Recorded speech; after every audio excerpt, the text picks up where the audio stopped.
প্রিয় স্টুডেন্ট, দেখো আমি নবম শ্রেণীর ইতিহাস ও পরিবেশ চর্চা পড়াচ্ছিলাম। আজকে তার সপ্তম অধ্যায় এবং এটাই শেষ অধ্যায়। হ্যাঁ, জাতিসংঘ এবং সমৃদ্ধ জাতিপুঞ্জ। এটা কিন্তু এই ভিডিওটা বেশ কয়েকবার দেখবে। এটা থেকে তোমাদের উঁচু স্তরে যখন তোমরা উঠবে তখন কিন্তু বিভিন্ন প্রশ্ন আসবে। এটা খুব গুরুত্বপূর্ণ চ্যাপ্টার আর কি। দেখো, ভূমিকা। মানব সভ্যতার বিকাশ ও বিবর্তনের সঙ্গে অঙ্গাঙ্গিভাবে জড়িয়ে রয়েছে বিভিন্ন দেশের পারস্পরিক সম্পর্ক স্থাপনের চেষ্টা। এই প্রচেষ্টা থেকে উদ্ভব করেছে বিভিন্ন আন্তর্জাতিক সংস্থা।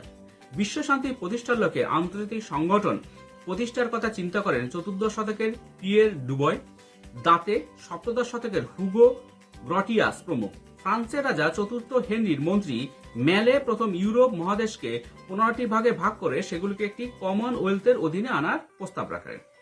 পরেও আরও চিন্তাবিদ উইলিয়াম পেন ও দার্শনিক কান্ট ইউরোপীয় জাতিগুলিকে নিয়ে এক পার্লামেন্ট গড়ে তোলার প্রস্তাব দেন। মার্কিন রাষ্ট্রপতি উইড্রো উইলসন এক আন্তর্জাতিক সংগঠন প্রতিষ্ঠায় উদ্যোগী হলে গড়ে ওঠে জাতিসংঘ বা লিগ অব নেশনস। জাতিসংঘ, লিগ অব নেশনস বা রাষ্ট্রসংঘ প্রতিষ্ঠা।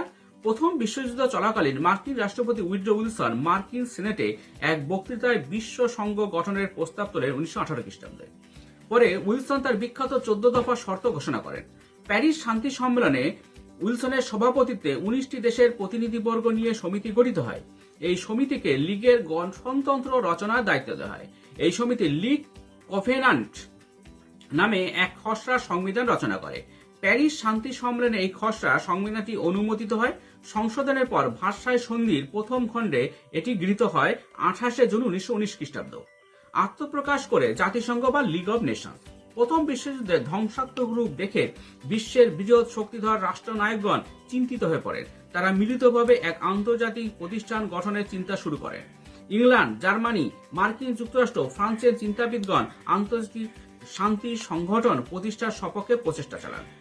জাতিসংঘের মূল উদ্দেশ্য ছিল যুদ্ধের পরিবর্তে আপোষ মীমাংসা ও পারস্পরিক সহযোগিতার দ্বারা আন্তর্জাতিক সমস্যাগুলির সমাধান করা। এই পদ্ধতি মেনে জাতিসংঘ বিশ্বের শান্তি প্রতিষ্ঠা ও বিশ্ববাসীর নিরাপত্তা রক্ষার উদ্যোগে নেয়। যৌথ নিরাপত্তা বিধানের সঙ্গে সঙ্গে স্বাস্থ্যের উন্নয়ন, শিক্ষার প্রসার, দাসত্ব প্রথা নিবারণ, নারী, শিশু ও শ্রমিক সহ সমাজের দুর্বলতর শ্রেণীর প্রতি ন্যায় ও মানবিক নীতির উপরও যথাযথ গুরুত্ব আরোপ করা হয়। এছাড়াও বলা হয়, কোন দেশ যদি অন্য দেশকে আক্রমণ করে তাহলে জাতিসংঘের অন্যান্য সদস্য দেশগুলি সেই আক্রমণকারী দেশের বিরুদ্ধে আর্থিক অবরোধ ঘোষণা করবে। এবার শুনে নাও, উইলসন তার 14 দফা শর্তের শেষটিতে বলেন, সমস্ত জাতির প্রতি ন্যায় বিচার এবং সমস্ত জাতির স্বাধীনতা ও নিরাপত্তা রক্ষার জন্য একটি আন্তর্জাতিক সংস্থা গঠন করতে হবে। জাতিসংঘ গঠনে গুরুত্বপূর্ণ ভূমিকা নেওয়ার জন্য মার্কিন উইড্রো উইলসনকে জাতিসংঘের জনক বলা হয়। লীগের চুক্তিপত্রের 1 নং ধারায় এর সদস্যপদ অর্জন ও বর্জনের নিয়ম রয়েছে। জাতিসংঘের 2 ধরনের সদস্য রাষ্ট্র ছিল, যথা আদি বা মূল প্রতিষ্ঠাতা সদস্য এবং সাধারণ সদস্য। মিত্র পক্ষভুক্ত যে সমস্ত দেশগুলি প্রথম দিকে সদস্যপদ গ্রহণ করেছিল সেই দেশগুলিকে প্রাথমিক সদস্য হিসেবে বিবেচনা করা হয়। আবার যে সমস্ত বিজিত দেশগুলির মধ্যে যারা পরে লীগের সদস্যপদ নেয় তাদের সাধারণ সদস্য বলা হয়। 1920 খ্রিস্টাব্দে 42টি সদস্য দেশ নিয়ে জাতিসংঘের যাত্রা শুরু হয়েছিল।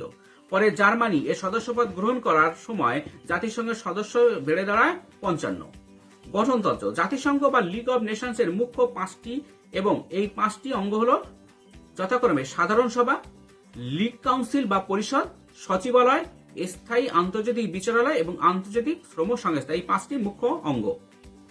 জাতিসংঘের সমস্ত সদস্য রাষ্ট্রের প্রতিনিধিদের নিয়ে সাধারণ সভা গঠিত হয়।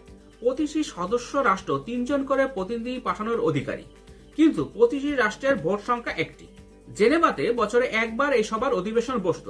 ক্ষমতাগুলির মধ্যে অন্যতম কয়েকটি ছিল লীগ পরিষদের অস্থায়ী সদস্যদের নির্বাচন করা, জাতিসংঘের নতুন সদস্যদের গ্রহণ করা, আন্তর্জাতিক আদালতের বিচারপতিদের নির্বাচিত করা, আর্থিক ব্যবস্থা নিয়ন্ত্রণ করা, লীগ পরিষদে পাঠানো সমস্যাগুলির বিবেচনা করা এবং মহাসচিবকে নিয়োগ করা প্রভৃতি। সাধারণ সভা ছিল জাতিসংঘের সর্বোচ্চ ক্ষমতাধর সংস্থা। এবার একটু জেনে নাও, জাতিপুঞ্জের সাধারণ সভায় কাজ পরিচালনা করে 7টি সমিতি। এগুলো হলো সামাজিক ও মানব কল্যাণ বিষয়ক, আইন ও শাসনতন্ত্র বিষয়ক, রাজনীতি বিষয়ক, অস্ত্রশস্ত্র বিষয়ক, প্রশাসন ও অর্থ বিষয়ক, কারিগরি বিষয়াদি বিষয়ক, জনস্বাস্থ্য ও বুদ্ধিজীবীদের মধ্যে সহযোগিতা বিষয়ক।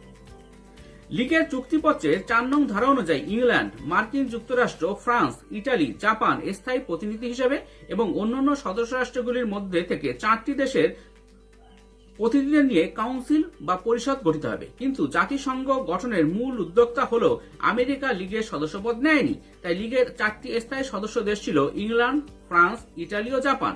আন্তর্জাতিক শান্তি প্রতিষ্ঠা ও নিরাপত্তা রক্ষার মৌলিক দায়িত্ব ছিল পরিষদের হাতে।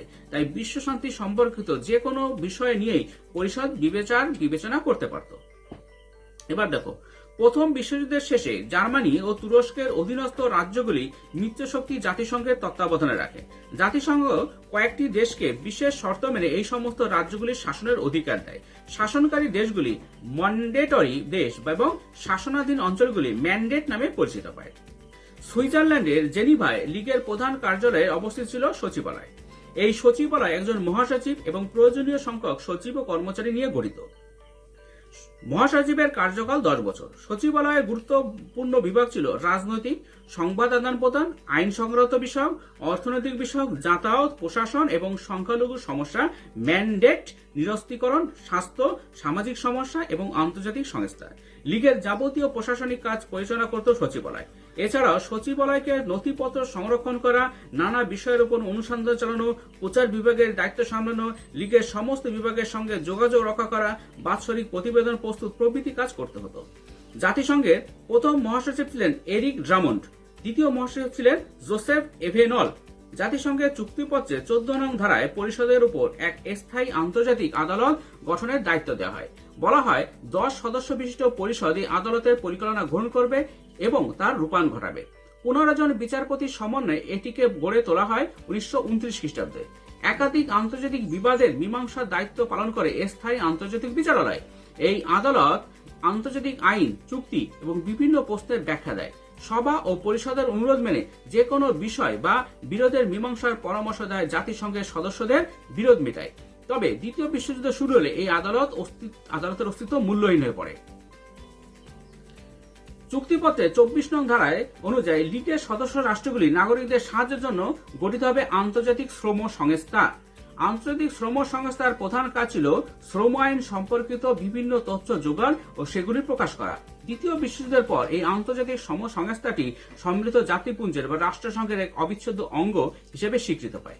এবার একটু জেনে নাও, পার্মানেন্ট কোর্ট অফ আরবিট্রেশন নামে রচিত একটি নামের তালিকা থেকে সভা ও কাউন্সিল 9 বছরের জন্য বিচারপতি নির্বাচন করত। আর একটু জেনে নাও, পরিচালনা সমিতির মোট সদস্য সংখ্যা ছিল 32 জন। এদের মধ্যে 16 জন সরকারি প্রতিনিধি, 8 জন মালিক শ্রেণীর প্রতিনিধি এবং 8 জন শ্রমিক শ্রেণীর প্রতিনিধি। শিল্পে উন্নত দেশগুলি থেকে সরকারি প্রতিনিধিদের শতকরা 50% সদস্য মনোনীত হতেন। এবার দেখো, সম্মিলিত জাতিপুঞ্জ, ইউনাইটেড নেশনস। আটলান্টিক সনদের ঘোষণা জাতিপুঞ্জ প্রতিষ্ঠার প্রথম উদ্যোগ ছিল প্রায় 4 বছর ধরে নানা সম্মেলনের আয়োজন ও আলাপ আলোচনার মধ্য দিয়ে প্রতিষ্ঠিত। 24 অক্টোবর 1945 খ্রিস্টাব্দ হয়েছিল সম্মিলিত জাতিপুঞ্জ বা রাষ্ট্রসংঘ, দ্য ইউনাইটেড নেশনস। ব্রিটিশ কবি বাইরন তার চাইল্ড হ্যারল্ডস পিলগ্রিমেজ এর সর্বপ্রথম ইউনাইটেড নেশনস কথাটি উল্লেখ করেছিলেন। দ্বিতীয় বিশ্বযুদ্ধের সময় মার্কিন প্রেসিডেন্ট রুজভেল্ট উইনস্টন চার্চিলকে এই নামটি রাখার প্রস্তাব দেন। সম্মিলিত জাতিপুঞ্জের সনদ। জাতিপুঞ্জের সনদে মোট 19টি অধ্যায়, 111টি ধারা বা আর্টিকেলস এবং একটি প্রস্তাবনা প্রিয়াম্বেল রয়েছে। এই সনদের মুখবন্ধ হল প্রস্তাবনা। এছাড়াও সনদের জাতিপুঞ্জের উদ্দেশ্য, নীতি ও কার্যপদ্ধতির পরিচয় মেলে। সনদকে জাতিপুঞ্জের সংবিধান বলা হয়। ডাম্বারটন ওকস সম্মেলনে প্রস্তাবনার ব্যাপারে কোনো আলোচনা হয়নি। এই সম্মেলনে জাতিপুঞ্জের উদ্দেশ্য ও নীতি নিয়ে সনদ শুরুর প্রস্তাব গৃহীত হয়েছিল। পরে সান ফ্রান্সিসকো সম্মেলনে উপস্থিত নানা দেশের প্রতিনিধিবর্গ সনদের প্রথমেই এক প্রস্তাবনা যুক্ত করার দাবি তোলেন। এই দাবি মেনে নেওয়া হয়।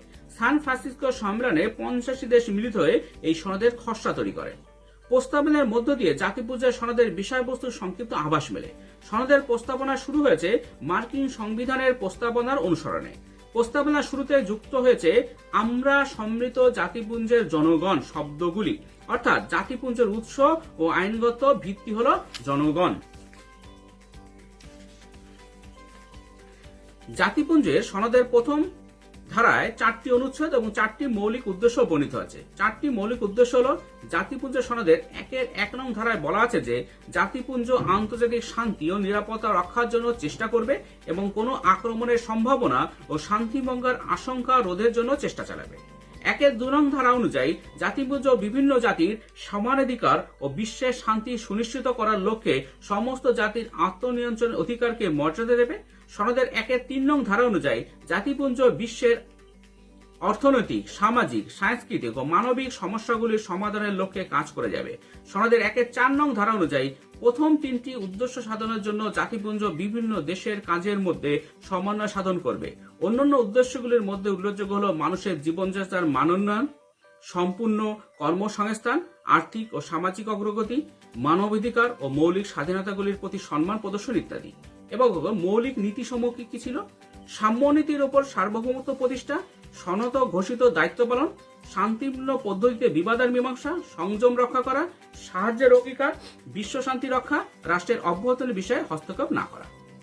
সম্মিলিত জাতিপুঞ্জের গঠনতন্ত্র কি জিনিস ছিল? রাষ্ট্রসংঘ বা সম্মিলিত জাতিপুঞ্জের কাজকর্ম রূপায়ণের জন্য এর বিভিন্ন সংস্থা রয়েছে। জাতিপুঞ্জের সনদের 3য় অধ্যায়ে 7 নং ধারায় জাতিপুঞ্জের গঠনতন্ত্র আলোচনা রয়েছে। বর্তমানে সাধারণ সভা 193টি সদস্য রাষ্ট্র নিয়ে গঠিত। প্রতিটি সদস্য রাষ্ট্র সাধারণ সভায় 5 জন করে প্রতিনিধি পাঠাতে পারে। প্রতিটি সদস্য রাষ্ট্রের ভোট সংখ্যা 1টি করে। রাষ্ট্রবিজ্ঞানী গেটেল সাধারণ সভাকে বিশ্বের নাগরিক সভা নামে অভিহিত করেছেন। এই সংস্থাকে বিশ্ব মানবের সংসদ নামে অভিহিত করা হয়। সাধারণ সভা বিতর্কের মধ্য দিয়ে বিভিন্ন বিষয়ে বিশ্ব জনমত গঠনের কাজ করে। এছাড়াও আন্তর্জাতিক আইন লিপিবদ্ধকরণ, নিরস্ত্রীকরণ, শান্তিপূর্ণ সহাবস্থান, অস্ত্রশস্ত্র নিয়ন্ত্রণ সহ বেশ কিছু কাজ করে থাকে। নিরাপত্তা পরিষদের মোট 15টি সদস্য দেশের মধ্যে 5টি স্থায়ী সদস্য এবং 10টি অস্থায়ী সদস্য। 5টি স্থায়ী সদস্য রাষ্ট্র হল মার্কিন যুক্তরাষ্ট্র, রাশিয়া, ইংল্যান্ড, ফ্রান্স এবং গণপ্রজাতন্ত্রী চীন। এছাড়াও নিরাপত্তা পরিষদের 10টি অস্থায়ী সদস্যের মধ্যে এশিয়া থেকে 2টি, আফ্রিকা থেকে 3টি, লাতিন আমেরিকা থেকে 2টি, পূর্ব ইউরোপ থেকে 1টি এবং পশ্চিম ইউরোপ ও অন্যান্য দেশগুলি থেকে 2টি সদস্য রাষ্ট্র নির্বাচিত হয়। অস্থায়ী সদস্যদের কার্যকাল 2 বছর। নিরাপত্তা পরিষদে অস্থায়ী সদস্যগণ সাধারণ সভা কর্তৃক নির্বাচিত হন। সদস্যরা পুনরায় নির্বাচিত হতে পারেন না। নিরাপত্তা পরিষদের কাজগুলি হল বিশ্ব শান্তি প্রতিষ্ঠা, নিরাপত্তা রক্ষা করা, জাতিপুঞ্জের মহাসচিব ও আন্তর্জাতিক বিচারালয়ের বিচারপতিদের নিয়োগ করা এবং সদস্যপদ বাতিল করা। ভৌগোলিক বণ্টনের বিচারে মোট 54টি সদস্য রাষ্ট্র নিয়ে জাতিপুঞ্জের অর্থনৈতিক ও সামাজিক পরিষদ গঠিত। সদস্যদের কার্যকালের মেয়াদ 3 বছর। এর কাজ হল আন্তর্জাতিক ক্ষেত্রে আর্থসামাজিক, শিক্ষা, সংস্কৃতি ও স্বাস্থ্য বিষয়ক সমীক্ষা চালানো। এই পরিষদের কাজগুলি দেখাশোনার জন্য 6টি স্থায়ী কমিটি গঠিত হয়েছে। এছাড়াও এই পরিষদের অধীনে রয়েছে 13টি গুরুত্বপূর্ণ সংস্থা। এদের মধ্যে অন্যতম হল বিশ্ব স্বাস্থ্য সংস্থা, ওয়ার্ল্ড হেলথ অর্গানাইজেশন বা সংক্ষেপে বলা হয় WHO, ওয়ার্ল্ড হেলথ অর্গানাইজেশন। জাতিপুঞ্জের শিশু বিষয়ক তহবিল United Nations international children's emergency fund বা ইউনিসেফ। কি ইউনিসেফের পুরো অর্থ কি? United Nations international children's emergency fund. আন্তর্জাতিক অর্থ ভান্ডার ইন্টারন্যাশনাল মনিটারি ফান্ড বা IMF। খাদ্য ও কৃষি পরিষদ ফুড অ্যান্ড এগ্রিকালচার অর্গানাইজেশন বা FAO এবং আন্তর্জাতিক শ্রমিক সংস্থা ইন্টারন্যাশনাল লেবার অর্গানাইজেশন বা ILO। সাধারণ সভা 3 বছরের জন্য এর সদস্যদের নির্বাচিত করে। বর্তমানে OSCE পরিষদের সদস্যের সংখ্যা 5টি। OSCE পরিষদভুক্ত অধিকাংশ দেশগুলির অধিকাংশ আফ্রিকা মহাদেশে অবস্থিত, যথা টোগোল্যান্ড, সোমালিল্যান্ড, ক্যামেরুন, টাঙ্গানিকা, রুয়ান্ডা, উরুন্ডি, পশ্চিম সোমালিয়া। OSCE পরিষদের মূল উদ্দেশ্য হল বিশ্বের অনুন্নত দেশগুলিকে স্বাধীনতা লাভে সাহায্য করা। এছাড়াও OSCE অঞ্চলের শাসকদের ও বাসিন্দাদের অভিযোগ ও দাবিগুলির প্রতিকার করা। সান ফ্রান্সিসকো সম্মেলনের সিদ্ধান্ত অনুযায়ী জাতিপুঞ্জের অধীনে গড়ে তোলা হয়েছে আন্তর্জাতিক বিচারালয়, যা হল্যান্ডের হেগ শহরে অবস্থিত। এই বিচারালয় তার কাজের সুবিধার জন্য বিশ্বের যে কোনো দেশে কোর্ট বসিয়ে বিচার করতে পারে। 15 জন বিচারপতি নিয়ে আন্তর্জাতিক আদালত গঠিত হয়। তবে কোন দেশ থেকে একজনের বেশি বিচারপতি নিয়োজিত হতে পারেন না, কোন দেশ থেকে একজনের বেশি পারবেন না আর কি। প্রত্যেক 3 বছর ছাড়া এই বিচারালয়ের 1/3 বিচারক অবসর নেন। স্বেচ্ছাধীন, আবশ্যিক, পরামর্শ দানমূলক এলাকায় মামলাগুলো আবেদনের ভিত্তিতে নিষ্পত্তি করা হয়। জাতীয় পুঞ্জের বিভিন্ন সংস্থা এই বিচারালয়ের কাজে বিভিন্ন বিষয়ে পরামর্শ নেয় এবং সেই মতো পদক্ষেপ গ্রহণ করে। সনদের প্রস্তাবনায় প্রথমেই বলা হয়েছে, পরপর 2টি বিশ্বযুদ্ধ মানব জীবনে যে অবর্ণনীয় দুঃখ কষ্ট এনেছে তা থেকে ভবিষ্যৎ প্রজন্মকে রক্ষা করা আমাদের রাষ্ট্রসংঘের জনগণের কৃতসংকল্প। জাতিপুঞ্জের সনদের 97 নং ধারা অনুযায়ী একজন মহাসচিবের অধীনে 8টি বিভাগ নিয়ে সচিবালয় গঠিত হয়। বর্তমানে মার্কিন যুক্তরাষ্ট্রের নিউ ইয়র্ক শহরে এটি অবস্থিত। এই সচিবালয় সারা বিশ্বজুড়ে জাতিপুঞ্জের কাজকর্ম দেখাশোনা করে। সচিবালয়ে একজন মহাসচিব ছাড়াও রয়েছেন 8 জন সহকারী মহাসচিব এবং প্রায় 10,000 কর্মচারী। সচিবালয়ের মহাসচিব জাতিপুঞ্জের অধিবেশন ডাকা ছাড়াও অন্যান্য কাজকর্ম দেখাশোনা করে থাকেন। বর্তমানে জাতিপুঞ্জে মহাসচিব হলেন পর্তুগালের অ্যান্তোনিও গুতারেস। সাধারণ সভার কার্যবিবরণের উপর প্রাথমিক প্রতিবেদন প্রকাশ, শান্তি রক্ষা, নিরস্ত্রীকরণ, মানবাধিকার প্রভৃতির পরিকল্পনা গ্রহণ সচিবালয়ের প্রধান কয়েকটি কাজ। এবার একটু জেনে নাও মহাসচিবদের এবং কার্যকাল এবং কোন দেশ। ট্রিগ ভ্যালি, মহাসচিবের নাম ট্রিগ ভি লি, 1946 থেকে 52, কোন দেশের অধিবাসী ছিলেন? নরওয়ে। দাগ হ্যামারশিল্ড, 1953 থেকে 61, কোন দেশের অধিবাসী? সুইডেনের।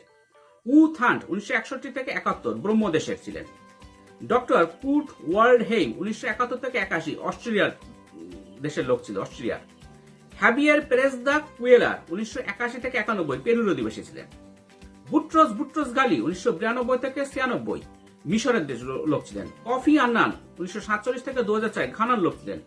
বান কি মুন, 2007 থেকে 2016, দক্ষিণ কোরিয়ার লোক ছিলেন।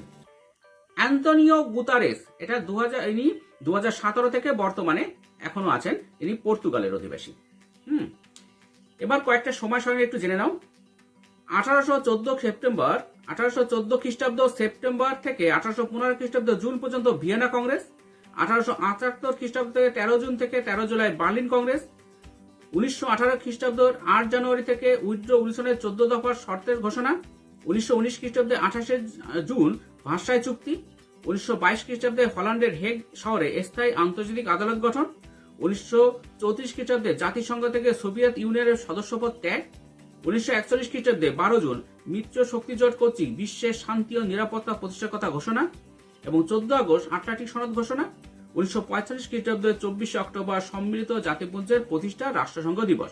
এটা মাথায় রাখবে যে রাষ্ট্রসংঘ দিবস কবে? 1945 খ্রিস্টাব্দের 24 অক্টোবর সম্মিলিত জাতিপুঞ্জের প্রতিষ্ঠা বা রাষ্ট্রসংঘ দিবস। আজকে এই পর্যন্তই, নেক্সট ভিডিও দেখা হবে। Thank you very much for watching.